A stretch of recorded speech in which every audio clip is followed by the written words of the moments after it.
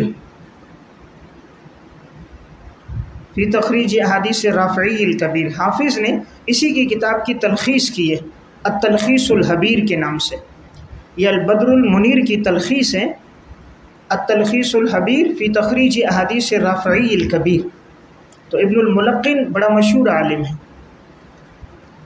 اسی طرح اس میں علامہ ہیثمی رحمۃ اللہ علیہ متوفی 807 ہجری، صاحب مجمع الزوائد 807، مجمع الزوائد ان کی مشہور کتاب ہے جس میں حدیث کی 12 کتابوں کی احادیث کو انہوں نے جمع کیا۔ خاص طور پہ انہوں نے امام طبرانی کی تینوں کتابوں کو، مسند بزار کو اس میں لیا، ابو یعلا کو لیا۔ تو بہرحال اس کتاب کا فائدہ میں نے عرض کیا کہ 9ویں صدی میں جتنے بھی علماء آئے ہیں تو کوئی ساتھی اگر ان کی سوانح پڑھنا چاہے تو اس کتاب میں ہے۔ نمبر 28، نفح الطیب، نفح الطیب من غصن الاندلس الرطیب، نفح الطیب من غصن الاندلس الرطیب، علامہ شہاب الدین تلمسانی رحمۃ اللہ علیہ متوفی 1041 ہجری۔ یہ کتاب اندلس کے حالات پر مشتمل ہے اور اس وقت 10 جلدوں میں دار صادر سے طبع ہے۔ اس میں انہوں نے اندلس شہر کا جغرافیہ لکھا کہ یہ شہر کب آباد ہوا، اس کو فتح کس نے کیا، اس شہر کے مشہور مقامات، مشہور جگہوں کے نام، وہاں کی نہریں، مشہور ادارے، اور خاص طور پر وہاں آنے والے بادشاہ، صلحاء، علماء، ان کی سوانح لکھی۔ اس میں آپ کو زیادہ تر ادبی معلومات ملیں گی، تاریخی معلومات کم ہیں، اس لیے بعض اہل علم کہتے ہیں یہ تاریخ کی کتاب کم ہے، ادب اور اشعار کی کتاب زیادہ ہے۔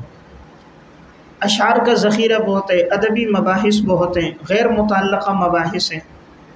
کتاب کی ترتیب مفید نہیں ہے، اس لیے عدم ترتیب کی وجہ سے استفادہ ذرا مشکل ہے، لیکن بہرحال انہوں نے اس میں طارق بن زیاد کے حالات، جنہوں نے اندلس کو فتح کیا، اور اسی طرح مسجد قرطبہ، یہ بڑی معروف مسجد ہے، اس کا تذکرہ آپ نے پڑھا ہوگا سیرت النبی میں، تو اس کا تفصیلی ذکر انہوں نے کیا۔ عبد الرحمن ثالث کے دور میں یہ مسجد بنائی گئی۔ اس مسجد میں انہوں نے 80,000 دینار خرچ کیے تھے۔ عبد الرحمن داخل نے پھر یہ بھی کیا، مسجد کے قریب میں ایک کنیسہ تھا، گرجا، اس نے 1 لاکھ درہم دے کر وہ گرجا خریدا اور اس کو مسجد میں شامل کیا اور کچھ حصے پر بہت بڑی لائبریری بنائی۔ تو یہ اس دور کی سب سے جامع، خوبصورت اور حسین مسجد تھی، لوگ اسے دیکھنے کے لیے آتے تھے۔ لیکن اس وقت بڑے افسوس کی بات ہے کہ یہ پورا علاقہ عیسائیوں کے پاس ہے۔ ان بدبختوں نے اس مسجد کو بند کر دیا اور ایک حصے میں گرجا بنا دیا۔ مسلمانوں کی جتنی کتابیں تھیں بعد میں وہ جلا دی گئیں۔ اندلس کا جتنا ذخیرہ مسلمانوں کا ہے وہ ضائع ہو گیا، اور یہ مسلمانوں کی تاریخی مسجد، اس میں ابھی گھوڑے باندھے جاتے ہیں اور اس کے اندر جانوروں کو چھوڑا جاتا ہے، غیر آباد ہے، اور مسجد کے ایک حصے میں انہوں نے اپنا گرجا بنا کر اپنی عبادت شروع کی ہے، اور جتنی کتابیں تھیں اس کو سب کو جلا دیا۔ تو مسلمانوں کے 3 بڑے ذخیرے ضائع ہوئے ہیں۔ ایک تاتاریوں کے دور میں جب انہوں نے حملہ کیا تھا بغداد کے اوپر، تو تاتاریوں نے، خاص طور پہ ہلاکو خان نے، انہوں نے مسلمانوں کے کتب خانوں کو جلایا، سمندروں میں ڈالا۔ دوسرا ہمارا ذخیرہ ضائع ہوا ہے اندلس میں۔ مسلمانوں نے یہاں 800 سال تک حکومت کی تھی اس شہر میں، اور جب یہ حکومت ختم ہوئی، عیسائی آئے تو انہوں نے جتنی مسجدیں تھیں ان کو گرایا، علماء کا قتل عام کیا، کتابوں کو جلا دیا۔ تیسرا ذخیرہ جو ضائع ہوا وہ ہندوستان میں۔ ہندوستان کی جب 1857 کی جنگ آزادی ہوئی، اس سے پہلے انگریز نے، غیر مسلموں نے بہت قتل عام کیا، اور مسلمانوں کی کتابوں کو بھی جلایا، معاذ اللہ قرآن کریم کے نسخوں کو بھی۔ تو ان 3 ادوار میں ہماری کتابیں بہت ضائع ہوئیں۔ اگر یہ نہ ہوتی تو اس وقت کتابوں کا بہت بڑا ذخیرہ ہوتا، اگرچہ اب بھی بہت ہیں، لیکن اگر یہ نہ ہوتا تو شاید اس کی مثال نہ ملتی۔ یہ بھی اسلام کا اعجاز ہے، جتنی کتابیں اسلام پر اور دین پر لکھی گئی ہیں کسی مذہب پر اتنی کتابیں آج تک نہیں۔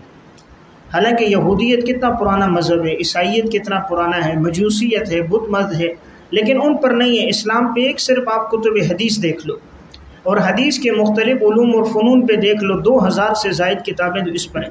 تفسیر، فقہ، اصول حدیث، صرف، نحو، منطق، بلاغت، معانی، بیان، بدیع، وہ تو سب اس کے علاوہ ہیں۔ میں نے ایک کتاب کا تذکرہ آپ کو کیا تھا جب محقق کے اوصاف بیان کر رہا تھا کہ اس کتاب کے اندر انہوں نے 12 لاکھ کتابوں کے نام لکھے ہیں۔ تو اتنی کتابیں تو اب بھی موجود ہیں اور ان کے اسماء موجود ہیں، بعض مخطوطات کی صورت میں ہے اور بعض نہیں ہے۔ تو بہرحال بات یہاں سے چلی کہ اندلس کے حالات پر یہ اچھی کتاب ہے، اور اس میں انہوں نے تمام علماء شعراء کے حالات بھی لکھے اور مسلمانوں کی اس تاریخی مسجد کا تذکرہ بھی کیا۔ پھر مسلمانوں میں آپس میں اختلاف کیسے ہوا، مسلمانوں کی حکومت کیسے ختم ہوئی اندلس سے، تو اس وقت عیسائیوں نے مسلمانوں کو خریدا، بڑے بڑے جو لیڈر تھے ان کو خرید لیا اور ان کو پیسہ دے کر اپنا ہمنوا بنا دیا۔ اس طرح وہ بدبخت مرتد ہو گئے اور اس طرح مسلمانوں پر حملہ کر کے مسلمانوں کی جائیدادیں، مال سب کو ضائع کر دیا۔ نمبر حسن المحاضرہ، حاسین حسن المحاضرہ فی اخبار مصر والقاہرہ، حسن المحاضرہ فی اخبار مصر والقاہرہ، علامہ جلال الدین سیوطی رحمۃ اللہ علیہ، متوفی 911 ہجری۔ یہ کتاب 2 جلدوں میں دار احیاء الکتب العربیہ سے طبع۔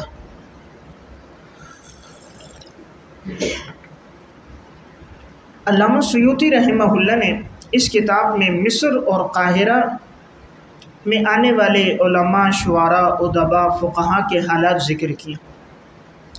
اس کتاب میں ان کی ترتیب یہ ہے، سب سے پہلے انہوں نے فصل قائم کی ہے قرآن کریم کی کن آیات میں مصر کا ذکر آیا۔ یہ بھی ایک عجیب بات تھی کہ مصر کا ذکر قرآن میں کن کن آیتوں میں ہے۔ انہوں نے سب سے پہلے وہ آیات لیں، جیسے وقال اشتراہ من مصر لامرأتہ، لفظ مصر آیا ہے، ادخلوا مصر انشاءاللہ آمنین۔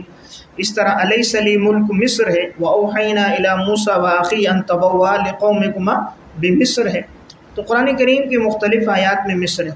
اسی طرح کن کن حدیثوں میں مصر آیا، تو حالانکہ اس دور میں نہ شاملہ تھا نہ جدید ذرائع تھے، تو ان تمام احادیث آثار کو انہوں نے جمع کیا۔ پھر مصر کو فتح کس نے کیا؟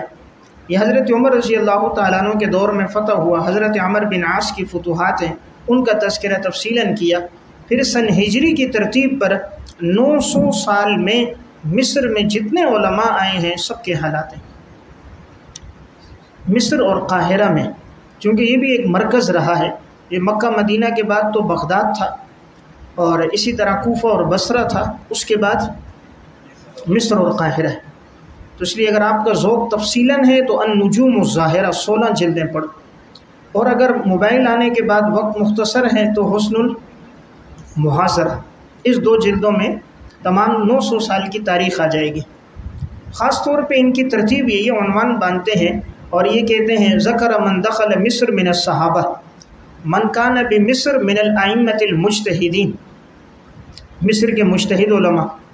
اسی طرح ذکر من کان بمصر من الفقہاء الشافعیہ والمالکیہ والحنابلہ والحنفیہ، ہر ایک کو الگ الگ کیا۔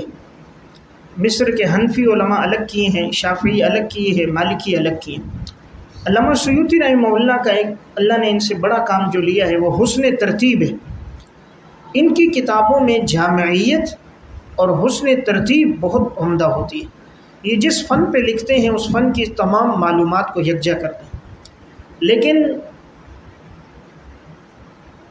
ایک خامی رہ جاتی ہے کہ اس میں موضوع روایتیں آ جاتی ہیں، غیر مستند چیز آ جاتی ہے، یعنی تنقیح نہیں ہے۔ علامہ سیوطی رحمہ اللہ کے علم میں وسعت بہت ہے لیکن عمق کی ذرا کمی ہے۔ حافظ ابن حجر اسقلانی رحمہ اللہ علم میں اتنی وسعت نہیں ہے کہ دیگر علوم کے بارے میں بھی وہ جانتے ہوں، جیسے صرف، نحو، بیان، معانی، بدیع، فقہ، لیکن عمق بہت تھا۔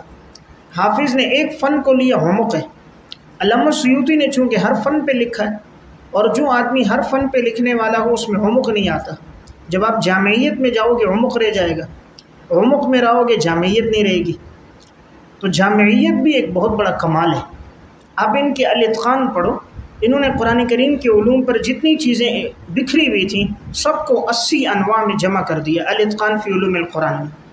تو بہترین کتاب ہے قرآن کریم کی 80 انواع ایک ساتھ جامعیت اور حسن ترتیب میں۔ قرآن کریم کی آیات کے تحت جو مرفوع، موقوف، مقطوع روایات ہوتی ہیں سب بکھری ہوئی تھیں، انہوں نے کتب حدیث سے، تاریخ سے، سیرت سے، رجال سے جمع کر کے الدر المنصور فی تفسیر المعصور لکھی، 17,000 روایتوں کو جمع کرتی۔ تفسیر بالروایہ میں، جامعیت میں، حسن ترتیب میں اس سے مفید کتاب کوئی نہیں۔ احادیث مبارکہ کا ذخیرہ جمع کرنا شروع کیا، الجامع الکبیر کے نام سے پورا ذخیرہ حدیث انہوں نے جمع کیا۔ پھر انہوں نے دیکھا شاید یہ کام مشکل ہو، پورا نہ کر سکوں، تو اختصار کیا الجامع الصغیر فی احادیث البشیر والنذیر۔ اس طرح انہوں نے پورے ذخیرہ حدیث کو ایک حد تک اپنے طور پہ جمع کر دیا۔ تو میں عرض کر رہا ہوں جو فن انہوں نے لیا ہے انہوں نے اس میں کمال کیا۔ اسی طرح یہ کتاب حسن المحاضرہ فی تاریخ مصر والقاہرہ میں بھی انہوں نے جامعیت کے ساتھ جمع کیا۔ آگے میں ان کی تاریخ الخلفاء عرض کروں گا، اس میں بھی یہ ترتیب رہی کہ انہوں نے آغاز سے شروع کیا اور اپنی صدی تک 900 سال میں آنے والے بادشاہ، وزراء جتنے ہیں اختصار کے ساتھ سب کے حالات لکھ دی۔ تو اللہ تعالیٰ نے ان سے اس اعتبار سے بڑا کام لیا، اور پوری صحائف ستہ کی انہوں نے مختصر شروحات لکھی۔ اس امت میں 2 آدمی گزرے ہیں، ایک علامہ سندھی رحمۃ اللہ علیہ، ابو الحسن سندھی، دوسرا علامہ سیوطی، کہ جنہوں نے پورے صحائف ستہ کی شروع اور حواشی لکھے ہیں، ورنہ کوئی اور ان کے علاوہ ایسا نہیں ہے جس نے ہر کتاب پہ لکھا ہو۔ اللہ تعالیٰ نے ان دونوں آدمیوں سے کام لیا، تو ان کا اگرچہ وہ شرح بطور حاشیے کے ہوتا ہے، لیکن مکمل صحائف ستہ پر، موطا مالک پر، ہر کتاب پہ ان کا کام موجود ہے۔ نمبر 30، تاریخ الخلفاء، علامہ جلال الدین سیوطی رحمہ اللہ، متوفی 911 ہجری۔ یہ کتاب ایک جلد میں ہے۔ اس میں علامہ سیوطی رحمہ اللہ نے صرف خلفاء کے حالات لکھے، بادشاہوں کے، اور حضرت ابو بکر صدیق رضی اللہ تعالیٰ عنہ، حضرت عمر، حضرت عثمان، حضرت علی، خلافت بنو امیہ، خلافت بنو عباس، خلافت عثمانیہ، تمام ادوار کے خلافتوں کو انہوں نے لکھا ہے، مختصر مگر جامع۔ اس لیے اگر کوئی ساتھی 900 سالہ تاریخ پڑھنا چاہ رہا ہے مختصر وقت میں، خلاصہ پڑھے، جامع باتیں، تو اس کو پڑھ لیں، اور اس کا اردو میں بھی ترجمہ چھپا ہوا ہے۔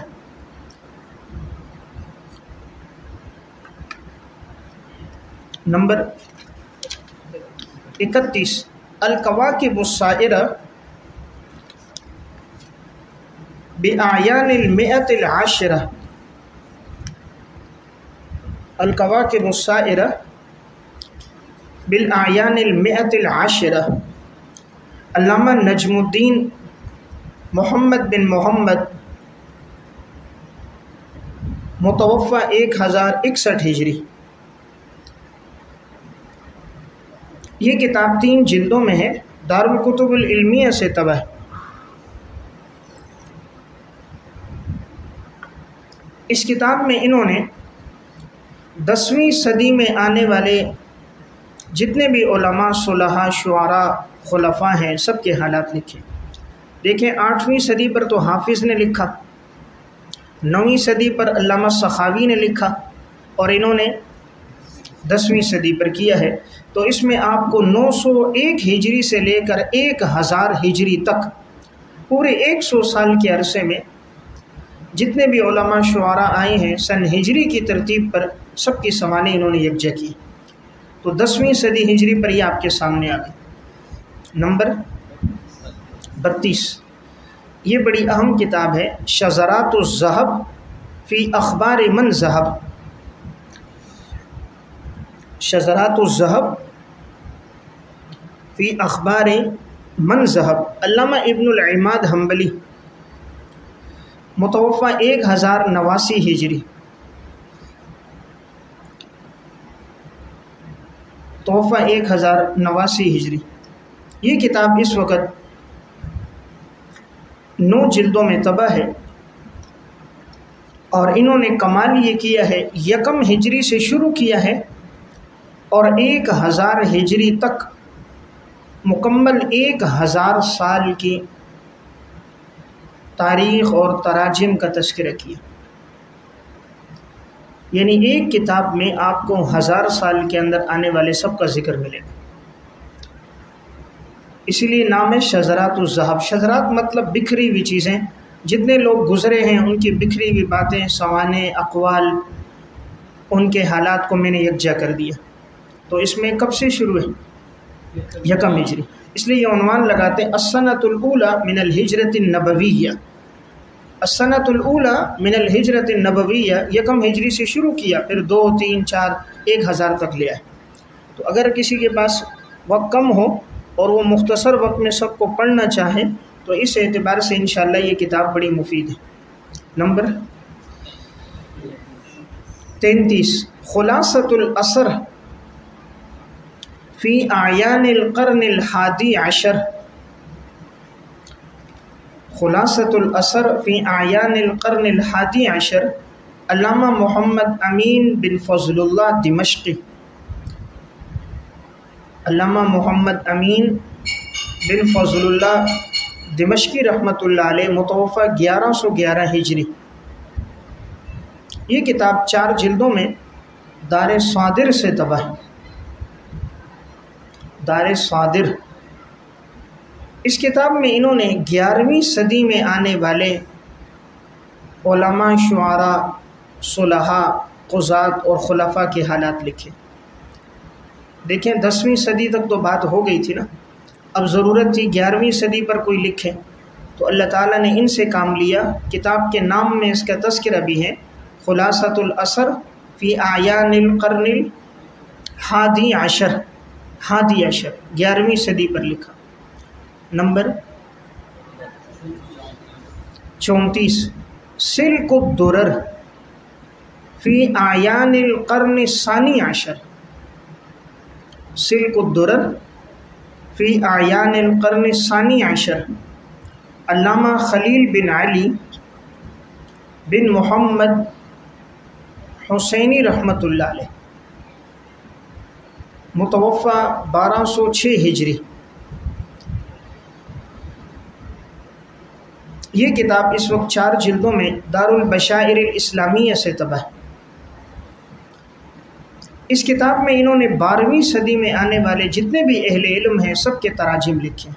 12ویں صدی میں، 11ویں صدی تک کام ہو چکا تھا، تو 12ویں صدی میں جتنے بھی ہیں، ترتیب ہیں حروف تہجی کی۔ حروف تہجی کی ترتیب پر اس صدی میں جتنے لوگ آئے ہیں ان تمام کی سوانح اور حالات آپ کے سامنے اس کتاب میں یکجا آ جائیں گے۔